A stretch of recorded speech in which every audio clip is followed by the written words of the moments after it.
నమస్కారం సిక్కోల హృదయ స్పందన న్యూస్ కి స్వాగతం. నేను మీ సంతోష్. ముందుగా ఈనాటి వార్తల్లోని వివరాలు ఇలా ఉన్నాయి. పాస్టర్ ప్రవీణ్ పగడాల మరణం అత్యంత బాధాకరమని శ్రీకాకుళం జిల్లా ఫాస్టర్స్ అండ్ లీడర్స్ అసోసియేషన్ జిల్లా అధ్యక్షులు పి కృపానందం ఆవేదన వ్యక్తం చేశారు. నగరంలోని తెలుగు బాప్టిస్ట్ చర్చిలో పాస్టర్ ప్రవీణ్ పగడాల సంతాప సభ మైనార్టీ రాష్ట్ర సెక్రటరీ డివి కుమార్ అధ్యక్షతన బుధవారం నిర్వహించారు. ఈ సందర్భంగా ఆయన మాట్లాడుతూ ప్రవీణ్ రోడ్డు ప్రమాదంలో చనిపోలేదని, ఆయన మరణం వెనుక కుట్రకోణం దాగి ఉందని ఆరోపించారు. పలు ఆరోపణలు వెల్లువెత్తుతున్న నేపథ్యంలో పోలీసులు అనుమానాస్పద మృతిగా ఈ కేసు నమోదు చేసి వాస్తవాలను వెలికి తీయాలన్నారు. ప్రవీణ్ హత్యకు గురై ఉంటే దోషులు ఎంతటి వారైనా వెంటనే అరెస్ట్ చేసి కఠినంగా శిక్షించాలన్నారు. క్రైస్తవ సమాజంలో పాస్టర్ ప్రవీణ్ పగడాల మృతి తీరని లోటు అని అన్నారు. నెల రోజుల క్రిందట పాస్టర్ ప్రవీణ్ పగడాల సోషల్ మీడియాలో మాట్లాడుతూ మతోన్మాదులతో తనకు ప్రాణహాని ఉందని తెలియజేశారని, అయినప్పటికీ ప్రభుత్వం ఆయనకు రక్షణ కల్పించలేదని విమర్శించారు. జిల్లా పాస్టర్స్ అన్ని నియోజకవర్గాల పాస్టర్స్, మండలాల పాస్టర్స్ వచ్చారు. ఈ కార్యక్రమంలో అధ్యక్షులు కృపానందం గారు, పలాస నియోజకవర్గ అధ్యక్షులు బిషప్ సుందర్ సింగ్ గారు, నర్సనపేట అధ్యక్షులు జాన్ డేవిడ్ గారు, అలాగనే మరి పాతపట్నం, అలాగే చెక్కలి నియోజకవర్గము, ఇచ్చాపురం నియోజకవర్గము, ఆయా మండలాల పాస్టర్లందరూ ఈ సమావేశానికి హాజరయ్యారు. స్థానిక సంఘ కాపురు అశోక్ కుమార్ గారు, అధికారి జాకబ్ గారు, ఈ సంఘ అధ్యక్షులు మరి ఆనందరత్న కుమార్ గారు, అలాగనే మరి ఈ జిల్లా కన్వీనర్ అయినటువంటి విక్టర్ జోసెఫ్ గారు, దోరాడి యాకబ్ గారు, బాలరాజు గారు, రవి గారు తదితర పెద్దలందరి సమక్షంలో ఏర్పాటు చేయడం జరిగింది. కార్యక్రమంలో క్రైస్తవ సంఘ కాపురులు, నాయకులు, స్థానిక సంఘ పెద్దలు, ఎంఏ రత్నకుమార్ తదితరులు ఉన్నారు. సమాజంలో ప్రతి ఒక్కరూ ఎంత బిజీగా ఉన్నా వయసుతో సంబంధం లేకుండా నిత్యం వాకింగ్ చేయాలని, తద్వారా సంపూర్ణ ఆరోగ్యం సాధ్యపడుతుందని స్టార్ వాకర్స్ క్లబ్ ప్రతినిధులు గేదెల ఇంద్రాప్రసాద్, శాసపు జోగినాయుడు, పీజీ గుప్తా, గుడ్ల జగ్గారావులు అన్నారు. బుధవారం శ్రీకాకుళం ఆర్ట్స్ కళాశాల ఆవరణలో స్టార్ వాకర్స్ క్లబ్ ఆధ్వర్యంలో జాతీయ నడక దినోత్సవ వేడుకలు ఘనంగా నిర్వహించారు. ఈ సందర్భంగా వారు మాట్లాడుతూ నడక వల్ల కలిగే ఉపయోగాలు వివరించారు. సామాజిక సేవా కార్యక్రమాలు పెద్ద ఎత్తున వాకర్స్ ఇంటర్నేషనల్ సంస్థ చేపడుతుందని, అందులో స్టార్ వాకర్స్ క్లబ్ ఆధ్వర్యంలో అనేక కార్యక్రమాలు చేపడుతున్నామని అన్నారు.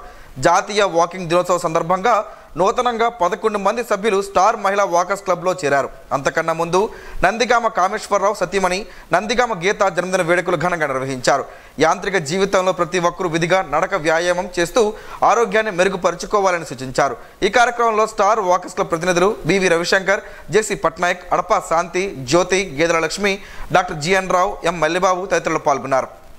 విజయనగరం జిల్లా పరిషత్ చైర్మన్ మజ్జి శ్రీనివాసరావు ద్వితీయ పుత్రుడు మజ్జి ప్రవీణ్ కొద్ది రోజుల క్రితం కాలం చేసినందున Spandana digital communication managing partner Duppala Venkatrao విజయనగరంలోని చిన్న శ్రీని నివాసంలో పరామర్శించి నివాళులర్పించారు.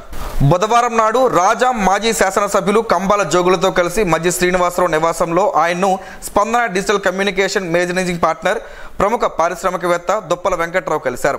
మజ్జి శ్రీను ద్వితీయ కుమారుడు గత కొంతకాలంగా మృత్యువుతో పోరాడుతూ తుది శ్వాస విడిచారని తెలుసుకుని వారి కుటుంబ సభ్యులను కలిసి పరామర్శించి ప్రగాఢ సానుభూతిని తెలిపారు. ఎమ్మెల్సీ నాగబాబును ఈరోజు Uttarandhra Janasena MPTC party co-convener Sikkolu Vikram మర్యాదపూర్వకంగా కలుసుకున్నారు. ముందుగా నాగబాబుకు విక్రమ్ ఎమ్మెల్సీగా బాధ్యతలు స్వీకరించినందున శుభాకాంక్షలు తెలిపారు. ఈ సందర్భంగా నాగబాబు మాట్లాడుతూ భవిష్యత్తులో మనం అందరం జనసేన పార్టీ నమ్మిన ప్రతి ఒక్కరికి మంచి ఉన్నతమైన పదవులు దక్కాలని, ప్రతి కుటుంబంకి అన్ని విధాలుగా పథకాలు అందేలా చేయాలని సూచించారు. పార్టీ కోసం పనిచేసే వారికి తగిన గుర్తింపు, ధైర్యాన్ని ఇవ్వాలని, జిల్లాలో పార్టీ బలోపేతానికి కృషి చేయాలని తెలిపారు. హేతుబద్ధత లేని వర్గీకరణను తక్షణమే నిలుపుదల చేయాలని జాతీయ రెల్లి ఎస్సీ గ్రూప్ కులాల సంక్షేమ సంఘం జాతీయ ప్రధాన కార్యదర్శి పి సుధాకర్ ప్రభుత్వానికి డిమాండ్ చేశారు. ఎస్సీ వర్గీకరణలో భాగంగా రెల్లి గ్రూప్ కులాలకు జరిగిన అన్యాయాన్ని నిరసిస్తూ నగరంలోని పెద్దరెల్లి వీధి నుంచి ఏడోడ జంక్షన్ మీదుగా కలెక్టరేట్ వరకు శాంతియుతంగా భారీ ర్యాలీని బుధవారం నిర్వహించారు. ఈ సందర్భంగా వారు కలెక్టరేట్కు చేరుకుని జిల్లా కలెక్టర్కు వినతి పత్రం అందజేశారు. అనంతరం జాతీయ ప్రధాన కార్యదర్శి పి సుధాకర్ మాట్లాడుతూ సుప్రీంకోర్టు సూచన మేరకు ఆర్థిక, సామాజిక, ఉద్యోగ, ఉపాధి వెనుకబాటుతనానికి ప్రాధాన్యత ఇవ్వాలని, అంకెల్లో ABCD అక్షర క్రమంలో ప్రాధాన్యత ఇవ్వడం మోసగించడమేనని ఆవేదన వ్యక్తం చేశారు. రాజకీయ ప్రాతినిధ్యం లేని కులాలకు ప్రభుత్వమే బాధ్యత తీసుకొని రాజ్యాంగ ఫలాలను అందజేయాలని కోరారు. కులగణన చేసి తరువాత జిల్లాల జోన్ల వారీగా వర్గీకరణ చేయాలి తప్ప రాష్ట్రాన్ని యూనిట్ చేయడం వలన ఢిల్లీ గ్రూప్ కులాలకు తీవ్ర అన్యాయం జరుగుతుందని చెప్పారు. రాష్ట్రంలో విద్య ఉద్యోగ నియామకాల్లో ఆర్టికల్ 371D అనుసరించి జిల్లా జోన్ రాష్ట్రంలో అవకాశాలు కల్పించాలని కోరారు. కార్యక్రమంలో జిల్లా అధ్యక్షులు అర్జీ కోటి, నగర అధ్యక్షులు ఏ ఈశ్వరరావు, ఢిల్లీ ఉపకులాల నాయకులు కాశీరథో తదితరులు పాల్గొన్నారు.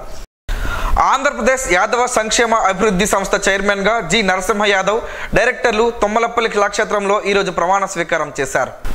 సహచర మంత్రులతో కలిసి అచ్చెన్నాయుడు జ్యోతి ప్రజ్వలన చేసి కార్యక్రమాన్ని ప్రారంభించారు. ఈ సందర్భంగా మంత్రి అచ్చెన్నాయుడు మాట్లాడుతూ కూటమి ప్రభుత్వం బలహీన వర్గాలకు పెద్దపీట వేస్తుందని తెలిపారు. యాదవ కార్పొరేషన్ చైర్మన్గా ప్రమాణ స్వీకారం చేసిన నరసింహ యాదవ్ తనకు అత్యంత ఆప్తుడని, బలహీన వర్గాల కోసం కూటమి ప్రభుత్వ బ్రహ్మాండమైన కార్యక్రమాన్ని చేస్తుందని చెప్పారు.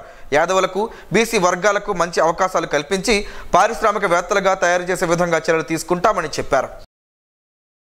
వజ్రపు కొత్తూరు మండలం మంచినెలపేటకు చెందిన ఇద్దరు మత్స్యకారులు ధనరాజు, కృష్ణ మంగళవారం సముద్ర వేటకు వెళ్లి ప్రమాదవశాత్తు ప్రాణాలు కోల్పోయారు. ఈ ఘటన నేపథ్యంలో గౌరవ రాష్ట్ర వ్యవసాయ శాఖ మంత్రి కింజరాపు అచ్చెన్నాయుడు ప్రత్యేక చొరవతో రాష్ట్ర ప్రభుత్వం నుండి 20 లక్షల రూపాయల నష్టపరిహారం ప్రకటించారు. ఈ పరిహారంలో భాగంగా రాష్ట్ర ప్రభుత్వం 5 లక్షలు, మత్స్యశాఖ నుండి మరో 5 లక్షలు ప్రకటించగా మొత్తంగా ఒక్కో కుటుంబానికి 10 లక్షల రూపాయలు అందించనున్నారు. ప్రభుత్వ నిర్ణయంతో మృతుల కుటుంబాలకు అండగా నిలిచినట్లు మంత్రి తెలిపారు. ఇలాంటి ఘటనలు పునరావృతం కాకుండా ఉండేందుకు ప్రభుత్వం అన్ని విధాల చర్యలు తీసుకుంటుందని భరోసా ఇచ్చారు. భవిష్యత్తులో ఇలాంటి ఘటనలు చోటు చేసుకోకుండా మత్స్యకారులకు తగిన సూచనలు, సలహాలు అందించి ప్రమాద నివారణకు కట్టుదిట్టమైన చర్యలు తీసుకోవాలని సంబంధిత అధికారులను మంత్రి ఆదేశించారు. ఈ సందర్భంగా మంత్రి మాట్లాడుతూ రాష్ట్ర ప్రభుత్వం మృతుల కుటుంబాలకు అన్ని విధాలుగా సహాయ సహకారాలు అందించేందుకు సిద్ధంగా ఉందన్నారు.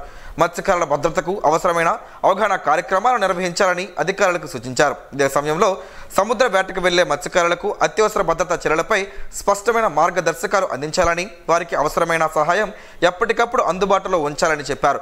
రాష్ట్ర ప్రభుత్వం మత్స్యకారుల సంక్షేమానికి కట్టుబడి ఉందని ఆయన తెలిపారు.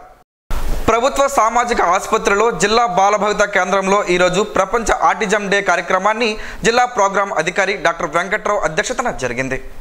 ఈ సందర్భంగా clinical psychologist or Raj Kumar మాట్లాడుతూ సాధారణ శిశువుకు 3 నెలలు వచ్చినప్పటి నుంచే తల్లిని గుర్తుపడతారని, చూపుతో చూపు కడుపుతారని అన్నారు. కళ్ళలో కళ్ళు పెట్టి నవ్వితే నవ్వుతారని, అయితే ఆటిజం పిల్లల్లో చూపు మామూలుగానే ఉంటుంది కానీ తల్లిదండ్రులను గుర్తుపట్టలేరని, వినికిడి సాధారణంగా ఉంటుందన్నారు. కానీ పేరు పెట్టి పిలిస్తే మన వైపు చూడరు. ఆటిజంలో ఇదొక ప్రధాన లక్ష్యమని వివరించారు. భారత్లో దాదాపు 2% పిల్లలు ఈ రకమైన జబ్బుతో బాధపడుతున్నారని అన్నారు. ఆటిజానికి ఖచ్చితమైన చికిత్స అంటూ ఏమీ లేదని, అయితే ప్రతి ఒక్కరికి వారి లక్షణాలను బట్టి occupational therapy, speech therapy, behavioural therapy ఈ రకంగా చికిత్సలు జిల్లా బాల భవిత కేంద్రాల్లో శ్రీకాకుళం, టెక్కలలో అందుబాటులో ఉన్నాయన్నారు. ఈ కార్యక్రమంలో paediatrician doctor Noka Chaitanya, physiotherapist Satyavathi, dental doctor Kusumalatha, audio technician, speech therapist Akhila, సిబ్బంది, పిల్లలు, వారి తల్లిదండ్రులు పాల్గొన్నారు. శ్రీకాకుళం నియోజకవర్గంలో ప్రజలు వారి సమస్యలను నేరుగా తమ దృష్టికి తీసుకురావాలని, సమస్య పరిష్కరించే విధంగా చర్యలు చేపడతామని శ్రీకాకుళం శాసనసభ్యులు గొండు శంకర్ తెలిపారు. బుధవారం తన క్యాంపు కార్యాలయంలో ప్రజా దర్బార్ నిర్వహించారు. శ్రీకాకుళం పట్టణంలోని ప్రజలు నేరుగా వచ్చి తమ సమస్యలను విన్నవించుకున్నారు. ఈ సందర్భంగా ఎమ్మెల్యే మాట్లాడుతూ ప్రజలు సమస్యలు తమ దృష్టికి తీసుకువస్తే సంబంధిత అధికారులను సంప్రదించి సమస్య పరిష్కరించే దిశగా ప్రయత్నాలు చేస్తామని, ప్రజలంతా ఈ అవకాశాన్ని వినియోగించుకోవాలని తెలిపారు. కూటమి ప్రభుత్వంలో ప్రజా సమస్యలకి పెద్దపీట వేస్తున్నామని, ఎవరికి ఏ సమస్య వచ్చినా నిరభ్యంతరంగా వారి సమస్యలను తెలపవచ్చునని, తక్షణమే చర్యలకు ఆదేశాలు ఇచ్చే విధంగా చర్యలు తీసుకుంటామని, సమస్యల పరిష్కారం వెంటనే జరుగుతుందని తెలిపారు. సమస్యలు పరిష్కరించడంతో ప్రజలు సంతృప్తి వ్యక్తం చేస్తున్నారు. ఈ ప్రజా దర్బార్కు అధిక సంఖ్యలో ప్రజలు వచ్చి సమస్యలపై వినతులు అందజేశారు. రాజీవ్ గాంధీ యూనివర్సిటీలో బుధవారం పోలీస్ శాఖ ఆధ్వర్యంలో శక్తి అవేర్నెస్ ప్రోగ్రాంను నిర్వహించారు. ఈ కార్యక్రమంలో పాల్గొన్న ఎస్ఐ రవి శక్తి యాప్ గురించి అవగాహన కల్పించారు. ఏదైనా అత్యవసరం అనుకుంటే శక్తి యాప్ని ఉపయోగించాలని డైరెక్టర్ బాలాజీ, పరిపాలనా అధికారి మునిరామకృష్ణ విద్యార్థులకు చెప్పారు. ఈ కార్యక్రమంలో డీన్ శివరామకృష్ణ, డీన్ స్టూడెంట్ వెల్ఫేర్ గేదెల రవి, ఫైనాన్స్ ఆఫీసర్ వాసు, అధ్యాపకులు, విద్యార్థులు పాల్గొన్నారు. మోగ జీవాలకు మంచినీరు అందుబాటులో ఉండేలా చర్యలు చేపడుతున్నట్లు జిల్లా కలెక్టర్ స్వప్నిల్ దినకర్ పుణ్కర్ తెలిపారు.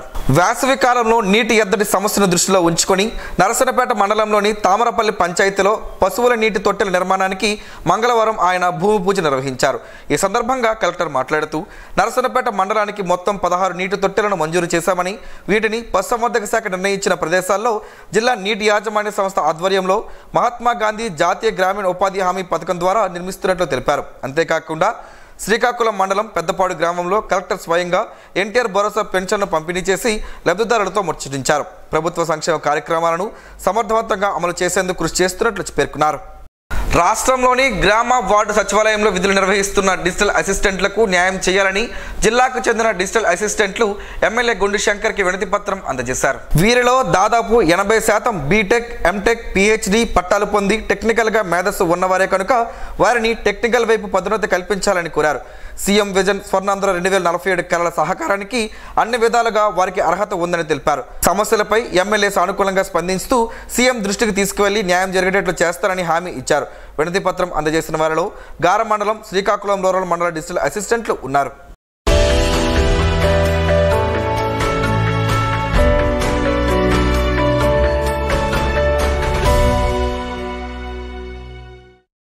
పచ్చి కొబ్బరి ఆరోగ్యానికి చాలా మంచిది. దీన్ని ఎక్కువగా వంటల్లోనే ఉపయోగిస్తారు. అయితే అలా కాకుండా వీటిని నేరుగా తీసుకోవడం వల్ల ఎన్నో ఆరోగ్య ప్రయోజనాలు పొందవచ్చునని ఆరోగ్య నిపుణులు చెబుతున్నారు. ఆ వివరాలేంటో ఈరోజు ప్రసారమయ్యే ఆరోగ్యమే మహాభాగ్యంలో తెలుసుకుందాం.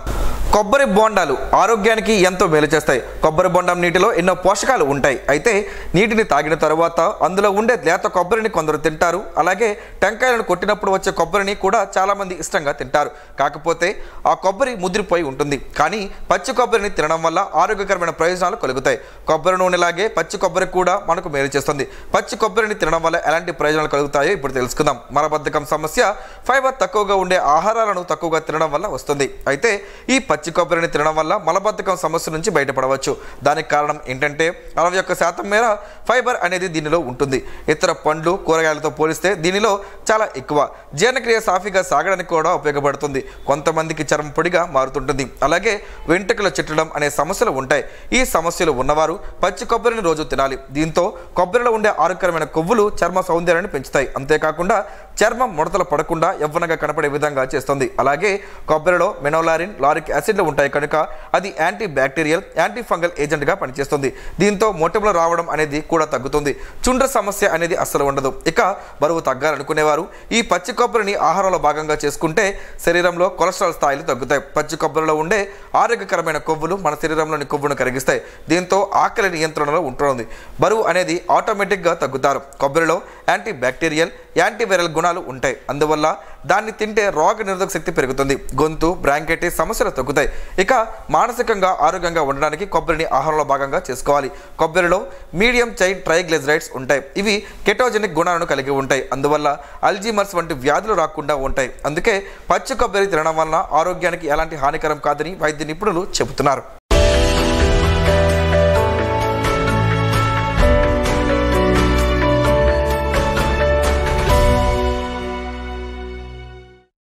ఈరోజు వార్తల్లో ఒక మంచి మాటను విందాం, ఆచరిద్దాం. సమాజ శ్రేయస్సును కాంక్షించే మహనీయుల మాటల్లోంచి ఈరోజు జీవనం, గమనం, గమ్యం. నిద్ర ఆరోగ్యానికి ప్రారంభం. చింతన జీవితానికి పరిపూర్ణం. సూర్యుడు ప్రసరించినంత వరకు నూతనంగా కనిపించేది ఏదీ లేదు. పరమాత్మ అనుభూతి పొందే వరకు నీవు శాశ్వతంగా పొందేదీ లేదు. ఓం శ్రీ గాయత్ర్యై నమః. స్పందన ప్రేక్షకుల కోసం స్పందన న్యూస్ ని ఇప్పుడు యూట్యూబ్ లో అందుబాటులో ఉంచడమైంది. SDV స్పేస్ స్పందన అని టైప్ చేసి వీక్షకులు తమ అనుకూలమైన సమయంలో న్యూస్ ని వీక్షించగలరు. ఈ వార్తలు ఇంతటితో సమాప్తం. మరలా ప్రసారమయ్యే స్పందన న్యూస్ లో కలుసుకుందాం. అంతవరకు సెలవు. నమస్కారం. మీ మాటే మా బాట.